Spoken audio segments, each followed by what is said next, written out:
you got out of uni, did you know what you wanted to do? Yeah, great question.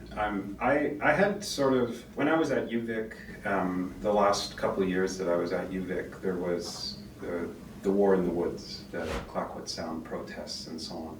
I wasn't involved directly in those, but I was very sympathetic to the cause for sure. And as a result of which, decided to go to Toronto and pursue a graduate degree in environmental studies with a thought that when I came back, I would be able to either get work in government or in an NGO potentially contributing to environmental causes.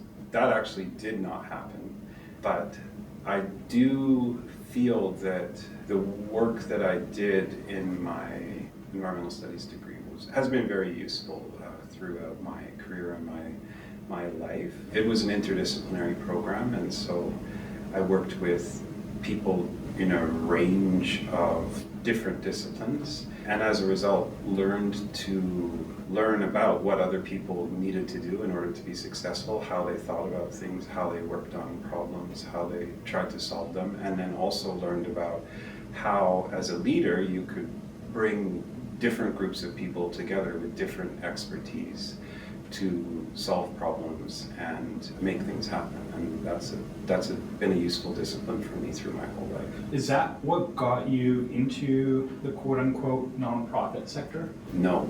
I was walking down the street in my neighborhood. I moved back to live in Fernwood. I was literally walking down the street and there was this old guy who was putting up posters. I said to him, I'd seen him around before, he's quite an animated character, and so I just engaged him in conversation. I said, what's that poster about?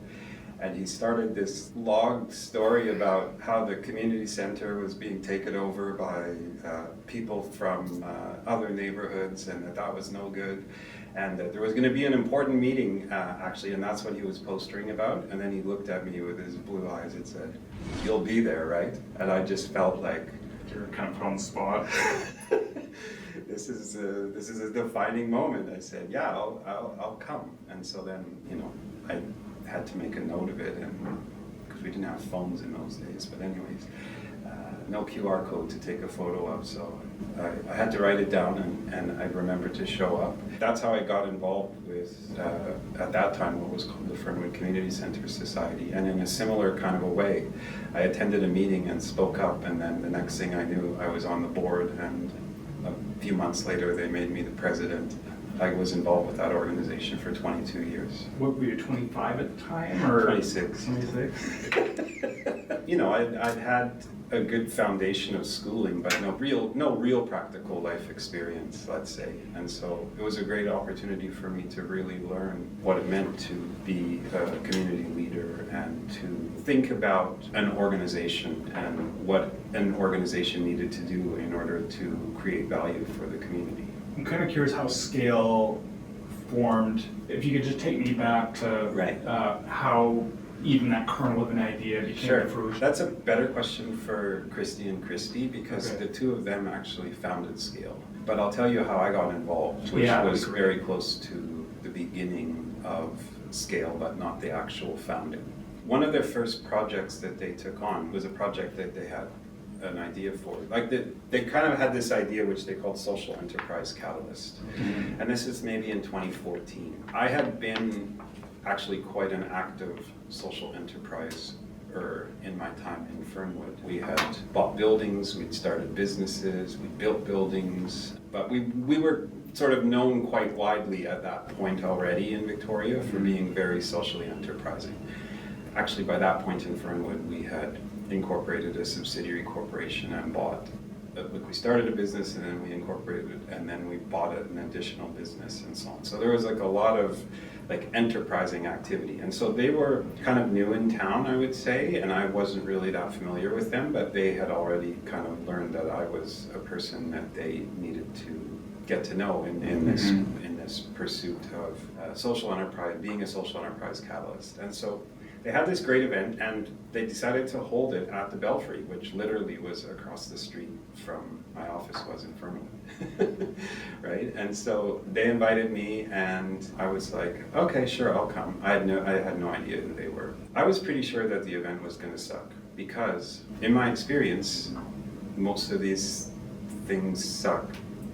Like, people have a good idea, but they don't really have the skills to execute. I had low expectations, let's just say. I went to the event, and it was awesome. It was amazing. Like, it was really well organized. There was a tremendous audience. They had politicians and other, notable people in the community show up and care, which is amazing, and that they were able to sort of build a profile for what they were trying to do that quickly. I had been working for government in the early part of my career. I had left government to become the executive director of Fernwood. At that time, it had changed its name from the Community Center Society to Fernwood Neighborhood Resource Group Society. Yeah. But I became the executive director in 2009, and so this is now 5 years later. I had been doing some kind of consulting work, let's say, on the side, but it was very government focused, and frankly was boring me to tears already by 2014. And when I saw them do this fantastic event, and participated in this fantastic event, I thought about it for about maybe a few days, and then I called them and said, I'd like to meet. And when we met, I pitched to them that I would like to leave my government-focused consulting work behind and start some nonprofit-focused consulting work inside Scale with them. They thought about it and said yes, and in 2015 I joined Scale, and I continued to work as the full-time executive director of Fernwood Neighborhood Resource Group Society for a further, let's say, 4 years, from 2015, maybe 5 years, 2015 to 2019. I continued to work full-time in Fernwood, but I did a little bit of nonprofit consulting on the side, and I became quite convinced that there was a real need for it, and B, a real demand. There was resources to support people who had experience and knowledge in the nonprofit sector to help others come along. In 2019, we all made a decision together that we were going to go into Scale full-time, and that actually leads into the story of the dock. So if you want to ask me that question.